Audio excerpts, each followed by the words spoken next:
उतारा। द्रौपदी कहती प्रभु सर्वज्ञ परमात्मा क्या तुम्हें बताना पड़ेगा? अभी मेरी सासू माँ ने कहा अंतर बहिर्वस्थितम, तुम ही भीतर हो तुम ही बाहर हो, सर्वज्ञ हो, तुम्हें मालूम नहीं कि मेरा नाती गर्भ में मृत्यु से जूझ रहा है, अभय कर दो प्रभु, इसकी रक्षा करो। भगवान बोले द्रौपदी अरे उत्तरा के गर्भ के बालक की रक्षा करने के लिए उसके गर्भ में प्रवेश करना पड़ेगा मुझे, और वेद मुझे अयोनिज कहते हैं, अजन्मा कहते हैं। मैं कभी गर्भ में नहीं जाता, अयोनिज हूं, कभी मैंने जन्म नहीं लिया। द्रौपदी बोली प्रभु आप तो राम बने, वामन भगवान बने, नरसिंह बने, तो कैसे बने? बोले मैं प्रकट होता हूँ, जन्म नहीं लेता हूँ। भय प्रकट कृपाला दीन दयाला कौशल्या हितकारी, भगवान कभी जन्म नहीं लेता, गर्भ में नहीं आता, वो तो प्रकट होता है। मैं प्रकट होता हूँ, जन्म नहीं लेता। वेद मुझे अयोनिज कहते हैं, अजन्मा कहते हैं, मैं गर्भ में कैसे जाऊंगा?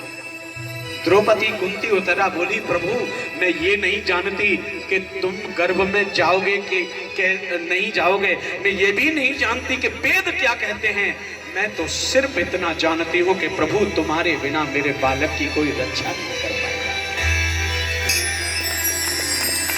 प्रबल भक्त के पाले पड़कर प्रभु को नियम बदलते देखा, अपना मान घटे घट जाए पर भक्त का मान न घटते देखा। अयोनिज ब्रह्मा अनयोनिज ब्रह्म परमात्मा आज बंधुओं भक्त के प्रेम के वशीभूत होकर के श्वास के माध्यम से सूक्ष्म रूप धारण करके उत्तरा के गर्भ में गया, और बंधुओं सुदर्शन चक्र से उस बालक के चारों तरफ एक कवच बनाया और कहा आने दो ब्रह्मास्त्र की शक्ति को। ब्रह्मास्त्र की शक्ति आए, उस कवच पे टकराए, वापस लौट जाए, और बालक के ऊपर इतना भी असर नहीं ब्रह्मास्त्र का। और बालक पे असर हो कैसे? क्योंकि उस बालक को तो भगवान कृष्ण सुंदर छवि का दर्शन करा रहे हैं। बालक भगवान को देखे जा रहा है तो उसको पता ही नहीं क्या हो रहा है। सारे ब्रह्मास्त्र की शक्ति क्षीण हो गई और बालक का कुछ नहीं बिगड़ा। बिगड़े भी कैसे? भगवान जो रक्षा कर रहे हैं। अद्भुत बात देखो, द्रौपदी की ये पुत्र वधू, ये अभिमन्यु की पत्नी उत्तरा, इसका चरित्र सुनने लायक है। क्यों? क्योंकि बंधुओं दुनिया में आपने सुना होगा कि भगवान मिलते नहीं, या तपस्या करके मिलते, योग लगाने पर, समाधि लगाने पर, जप करने पर, दान करने पर, पुण्य करने पर तब मिलते हैं भगवान।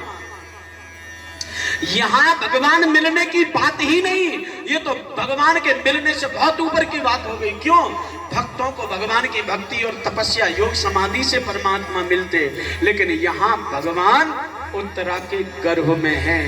बंधुओं कौशल्या मैया के यहाँ गर्भ में नहीं आए भगवान, देवकी के गर्भ में नहीं आए भगवान, यहाँ किसी भी अवतार में भगवान गर्भ में नहीं आए। उत्तरा इसलिए धन्य है, प्रणाम करने योग्य है कि भगवान उत्तरा के विश्व की पहली स्त्री है जिसके गर्भ में भगवान आए। कोई दूसरी स्त्री नहीं है, केवल उत्तरा पहली स्त्री है जिसके गर्भ में भगवान है। और देखो आश्चर्य की बात इसलिए भी वंदनीय है, उत्तरा केवल भगवान नहीं है उत्तरा के गर्भ में,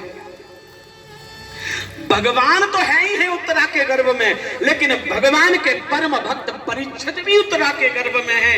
वो धन्य है उत्तरा जिसने भगवान और भगवान के भक्त दोनों को अपने गर्भ में स्थापित किया है। पहली विश्व की स्त्री है वो उत्तरा, जिसके गर्भ में भगवान भी है और भगवान का ये सामर्थ्य केवल उत्तरा की है, क्योंकि वो भगवान से अनन्य प्रेम करती है। शांत हो गया और कहते हैं बंधु ब्रह्मास्त्र शांत, बाहर आए सारे लोग पैरों में गिर गए। प्रभु भगवान क्षमा करना, हम तो आपको साधारण समझते रहे, लेकिन आप तो पूर्ण ब्रह्म हो। जब सबने ब्रह्म और भगवान कहा, भगवान बोले तो तुमने अगर भगवान मान लिया है तो मुझसे वरदान मांगो। कहते हैं बंधु सबने वरदान मांगे, कुंती का नंबर आया तो कुंती से कहा कि वरदान मांग लो। कुंती ने कहा प्रभु मुझे विपत्ति दे दो। आप लोग शंकर जी पे एक लोटा जल चढ़ा दें, जल चढ़ा दें तो क्या मांगते हैं? एक लोटा जल भी चढ़ा दें तो हे भगवान शंकर मेरी नौकरी लगा देना, मेरे भाई के बेटा हो जाए, मेरे पापा बीमार बहुत रहते हैं उन्हें भी ठीक कर दे। एक लोटा जल में यहाँ प्रत्यक्ष भगवान खड़े हैं और कहते हैं वरदान मांग लो। सबने मांगा लेकिन कुंती का नंबर आया, कहती है विपत्ति दे दो, दुख दे दो। भगवान कहते हैं